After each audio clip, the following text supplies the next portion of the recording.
আসসালামু আলাইকুম দর্শক, শুভ সকাল। আজকে শুভ সকালে নতুন একটা ইউনিক খাবার তৈরি করব। তো সেখানে আমি নিব কিছু ডাল, নিব ডালটা ভিজিয়ে দিচ্ছি। এই যে বুটের ডাল হইতে পারে বা অ্যাঙ্কার ডাল হইতে পারে, এই দুইটার ভিতরে যে কোনো একটা নিতে পারে। আমি নিয়ে নিছি এখানে অ্যাঙ্কার, বুটের ডাল ছিল না, অ্যাঙ্কার নিয়ে নিয়েছি। আর পেঁপে নিব, পেঁপে এখান থেকে অর্ধেকটা নিব। একটা মিষ্টি ইউনিক খাবার বানাবো। আর এখানে নিয়েছি গাজর, গাজরটা কুচিয়ে ফ্রিজে রেখে দিয়েছিলাম ভিজিয়ে। তো এখান থেকে পুরোটা নিব না, অর্ধেকটা নিব। তা চলুন দেখি কিভাবে খাবারটা তৈরি করা যায়। ডালটা আমি ভিজিয়ে রাখবো, একটু আধা ঘন্টার মতো ভিজিয়ে রাখবো। ভিজাবার পরে এটা হালকা সেদ্ধ দিয়ে তারপরে দেখা যাক কিভাবে খাবারটা তৈরি করি। দেখতে হলে পুরো ভিডিওটাই দেখবেন, স্কিপ করবেন না। এখানে আমি একটা পেঁপের অর্ধেকটা নিয়েছি, এখন একটু গ্রেট করে নিব। এটা গ্রেট করে নিয়ে তারপরে মনে করেন এটা ওই ঘিতে ভাজতে হবে।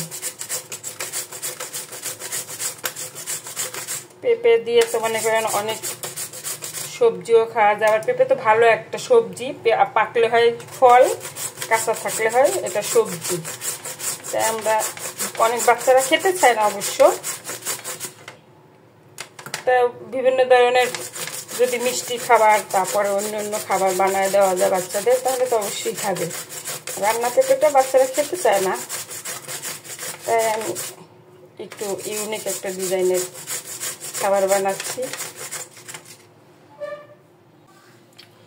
তা আমি এখানে গাজরগুলো নিয়ে নিলাম পেঁপের ভিতরে। গাজরে যেহেতু বরফ আছে, একটু বরফটা আর কি পানিটাও ছেড়ে দিবে, তারপরে এটা মিশিয়ে নিয়ে আগে মিশালে পানিটা ছেড়ে দিবে। তা গাজর আর পেঁপেটা মিলিয়ে নিলাম। এখন যেটা করব, আমি যেহেতু পানি আছে, তা আমি এরকম একটা চালনিতে নিয়ে নিলাম। পানিটা পুরা চিপা সেঁকবো না, সেঁকলে তো ভিটামিনটা চলে যাবে। তাই এভাবে রাখবো এই জালিতে। যতটুকুই সে আপনি ইচ্ছায় পড়ে যাবে পানি, অতটুকু সে শেষ, এনাফ, সমস্যা। কিন্তু আমি নিজে এটা চিপবো না। এটা রেখে দিলাম। কতক্ষণ ওই পানি এভাবে আস্তে আস্তে এখান থেকে পড়ে যাবে, ওই যে পড়তে থাক পানি। আমি এখানে রেখে দিচ্ছি। তো এখানে বুটের ডালটা আমি আধা সেদ্ধ করে নিছি, বেশি সেদ্ধ করি নেই। তাই এটার মাধ্যমে আমি একটু থেতে নিব। তা বুটের ডালটা আমার একটু আদা থেতরে নিয়ে এলাম এটা দিয়া।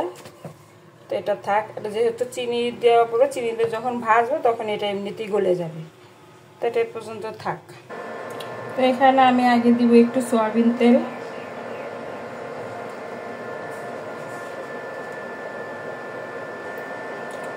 তিন টুকরো দিলাম দারচিনি, একটা তেজপাতা, আর মাথা ফাটিয়ে 3টে এলাচ দিয়ে দিলাম।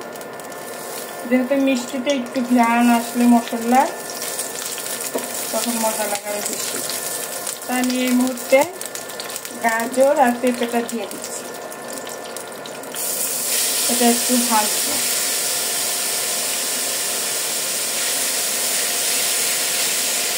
এখন এখানে দিয়ে দিবি একটু ঘি, বানানো ঘি। ঘি দিয়ে দিলে আর একটু খাবারটা আরও স্বাদ আসবে, ঘ্রাণ আসবে। এখানে স্বাদ মতো মিষ্টিতে একটু লবণ দিতেই হয়। লবণ দিলে একটু মিষ্টি এত কড়া হয়।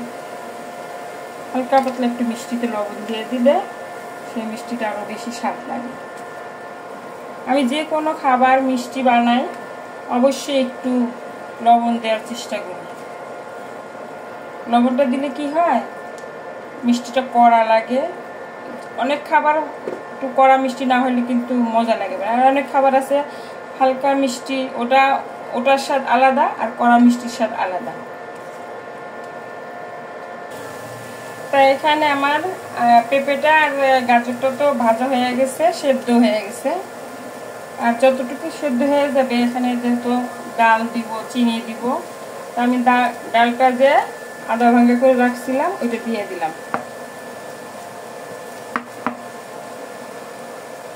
মনে করেন একটা জিনিস দেখতে হলে একটু লম্বা ভিডিও হয়, লম্বা ভিডিওটা স্কিপ না করে দেখলে পার্ট পার্ট বোঝা যায় যে কোনটার পর কোনটা দিল, কোনটার পর কোনটা কি করলাম, সেটা আর কি বোঝা যায়। আর যদি স্কিপ করে দেখে তাহলে তো এটা বোঝা যাবে না। আমি এটা দিয়ে একটু নাড়াচাড়া করতে থাকি, সেদ্ধ হোক। আর একটু এখানে আমি মিষ্টির পরিমাণটা দিয়ে দেবো, চিনি দিয়ে দিলাম 1 কাপ অনুযায়ী চিনি দিয়ে দিলাম। মিষ্টিটা যার যার পছন্দ মতো খেতে পারেন, বেশি দিলেও ভালো, কম দিলেও ভালো, যার যার এটা পছন্দ। আমি 1 কাপ দিয়ে দিলাম। আপাতত দেখি কি হয়, মিষ্টি কতটুকু হয়। তো এখানে কিন্তু চিনি দেওয়ার পরে অনেকটা পানি ছেড়ে দিচ্ছি, যতটুকু সেদ্ধ হয়ে যাবে।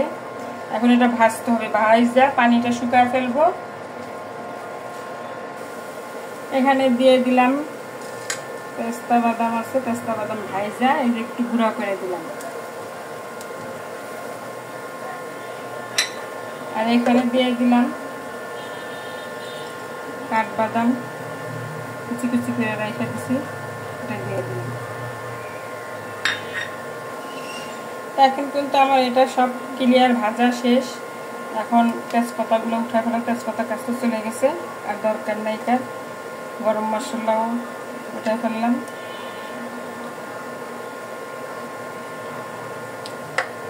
শেষ আমার। এখন এটা একটু হাতে শেপ করতে হবে।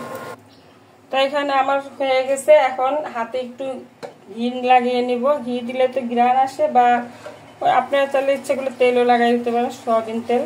আমি একটু ঘি হাতে লাগাই নিয়ে নিলাম। এখানে শেপ দিব।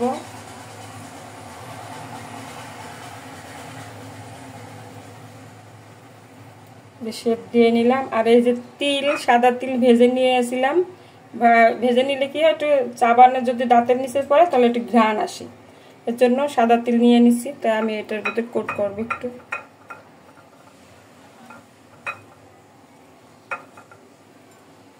কোট করে নিয়ে নিলাম।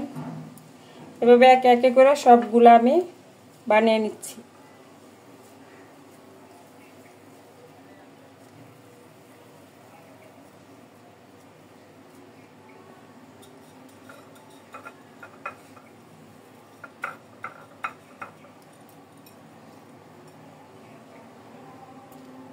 আর এখানে কিশমিশ আছে, কিশমিশ আমি উপরে উপরে দিয়ে দিব একটা করে। যেভাবে করে প্রতিটা বানিয়ে নিব, তারপর দেখাচ্ছি। তা রেডি হয়ে গেল আমার ইউনিক একটা খাবার। পেঁপে, গাজর, যা যা উপকরণ দিয়েছি সব তো দেখাইছি আপনাদের। তা আপনারা বিশ্বাস করবেন, এত সুন্দর একটা ঘ্রাণ বের হয়েছে, আপনারা যা কাছে না থাকলে বুঝতে পারবেন না। আর দেখতেও খুব সুন্দর হয়েছে। ভিডিওতে কীরকম দেখা যায়, কিন্তু বাস্তবে আরও সুন্দর। আপনারা যদি পছন্দ হয় তাহলে বানায় খেয়ে দেখেন বাসায়, অবশ্যই ভালো লাগবে। তা আমি একটা ভেঙে দেখাচ্ছি ভিতরের অংশটা। এই যে খুবই সুন্দর একটা খাবার। এটা বাচ্চাদের দিতে বাচ্চারা একবারে মার প্রেমে পড়ে যাবে। আরও এমনিতে বাচ্চারা মায়ের প্রেমে পাগল, আরও বাচ্চারা মায়ের প্রেমে পাগল হয়ে যাবে। বাচ্চারা বলবে আম্মু আরও দাও। তাই এবার ভালো লাগলে বাসায় ট্রাই করে খেয়ে দেখেন। Thank you.